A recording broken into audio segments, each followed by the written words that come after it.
Are you eating more and more plants and feeling and looking healthier, but your companion dog who's eating commercial dog food is overweight and looking sicker? Or perhaps you're vegan and are concerned about the impact your companion dog has on cows, chickens, and all the other animals used in their food? In this video, let's talk about 5 reasons why it makes sense to transition your companion dog to a healthy, more compassionate, cruelty-free way to eat. Since it's a little difficult sometimes to tell what a dog is thinking, most people don't assume that a dog chooses to practice or not practice veganism. So we decided our companion dog should make the switch to a plant-based diet. You're probably thinking, wait a second here. Does a plant-based diet even have all the nutrition a dog needs? Great question. We're not the first to ask. Reason number 1, health. We used to think it was normal for dogs to get chronic diseases like pancreatitis, kidney disease, cancer, heart disease, and diabetes. We adopted Max when he was about 6 years old. Always fed him a commercial animal-based diet of kibble, occasional canned food, and some table scraps. When he was 9 years old, he got really sick. It started out of the blue with several days of vomiting that turned to diarrhea every hour, then bloody diarrhea all through the night. We took him to an emergency animal hospital because, of course, it was a Saturday. He was diagnosed with pancreatitis, inflammation of the pancreas. They put him on an IV, then anti-nausea medication, antibiotics, and a prescription for super low-fat dog food. I'm sure it was terrible for him, and it was terrible for us too. At the same time, my family and I were transitioning to a whole food, plant-based lifestyle with minimal salt, oil, and sugar. It was natural to share some of our low-fat food with him. He seemed to enjoy it and thrive. He willingly ate both homemade and commercial plant-based foods. More importantly, he lost weight, had fewer and fewer bouts of diarrhea, and his overall health improved. He had more energy and vitality than ever before. Diana Laverdure-Dunitz quotes researchers Dr. Andrew Knight and others in this book.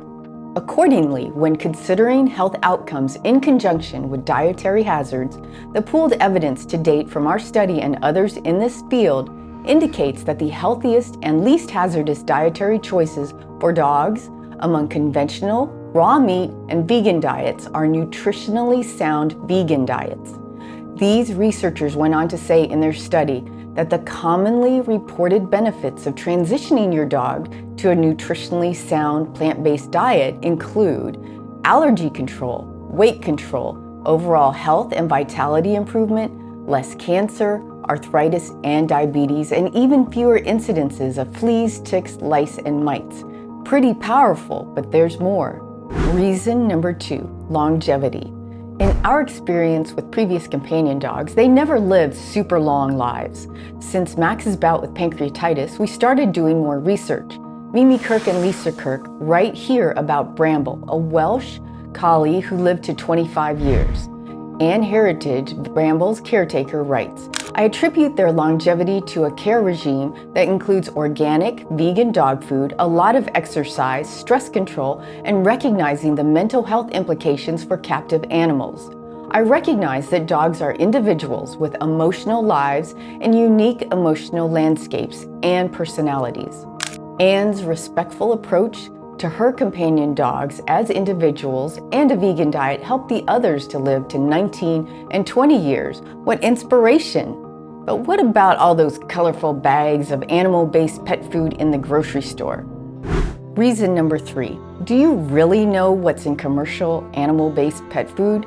Dr. Richard and Susan Pitcairn write about all the awful ingredients that go into much commercial pet food.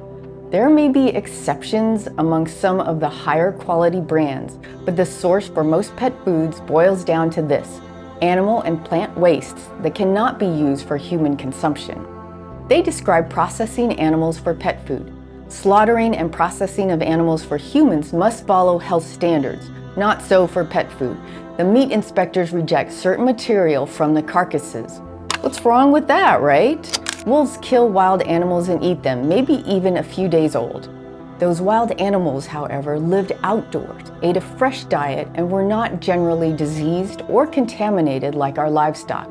And don't think that diseased or contaminated livestock are immediately rejected. The diseased part, like an abscess or tumor, is cut out. The rest of the sick animal goes into human food, while the abscess or tumor goes into pet food. Unfortunately, in addition to slaughterhouse wastes and endotoxins in pet food, there are artificial additives, antibiotics, hormones, pesticides and insecticides sprayed on livestock to control flies and other insects, even heavy metals.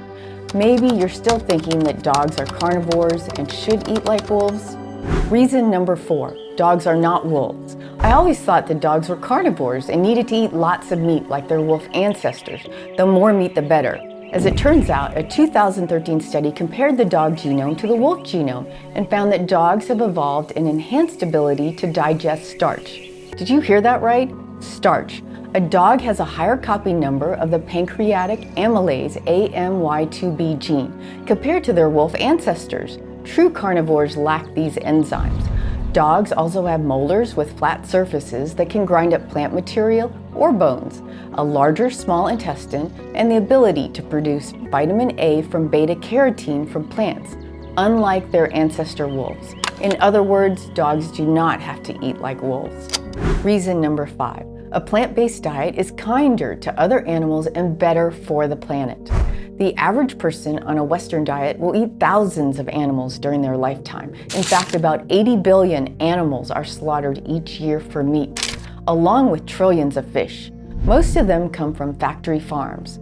Industrial farming practices with their high throughput and highly artificial systems designed for maximum productivity cause suffering to pigs, cows, chickens, fish, and others. These animals are bright and emotional individuals who have complex social lives. Thinking of them as meat allows us to commodify them and cause them to suffer. The production of meat has such large environmental impacts too, from increasing greenhouse gas emissions to overwhelming land and freshwater use to species extinction. This is a reason alone for all of us and our companion dogs to follow a plant-based lifestyle. Maybe you're like us and thought that timeless, beautiful health was only achievable for humans. Thankfully, it's available to our companion dogs and actually cats too. So how to get your companion dog started on a complete and balanced plant-based diet? I recommend taking a look at one or more of these books to better understand all the nutritional requirements, and talking with your vet if you have any questions. Then, your first decision will be to buy commercial food or make it yourself. Nowadays, there are many more options for commercial plant-based dog food. In case you haven't been paying attention to plant-based dog foods, here are a few examples. On the other hand, if you want to make the dog food yourself, Dr. Richard and Susan Pitcairn list broad principles in their book and explain how to meet standards for a complete and balanced diet. Here are the requirements for protein, carbohydrates, vegetables and fruits, fats, and vitamin and mineral supplements. A few things to keep in mind. Double-check foods that are toxic to dogs. For example, cherries are fine for dogs, but the pits and stems have a trace of cyanide.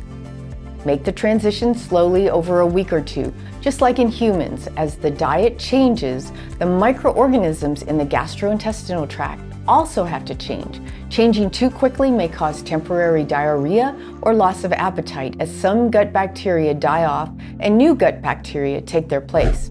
And maybe you're still deciding whether or not your dog should eat plant-based. At a minimum, introduce some fresh vegetables into their diet. A 2005 Purdue University study on Scottish Terriers found that adding fresh vegetables to dry commercial kibble prevented or slowed down bladder cancer. Green leafy vegetables or broccoli had the greatest impact, but yellow-orange vegetables, like carrots, also helped. Whether it's for health, longevity, concerns about commercial animal-based pet foods, the realization that dogs are not wolves, or animal welfare and the planet's health, it's time to switch to a plant-based diet. Let us know in the comments below if your companion dog has made the switch to a plant-based diet, or you plan on doing so in the future. What's their favorite plant-based meal? If you enjoy these videos, like, share, and subscribe for more. And remember to take it one day at a time until it's 7 days a week, forever 10.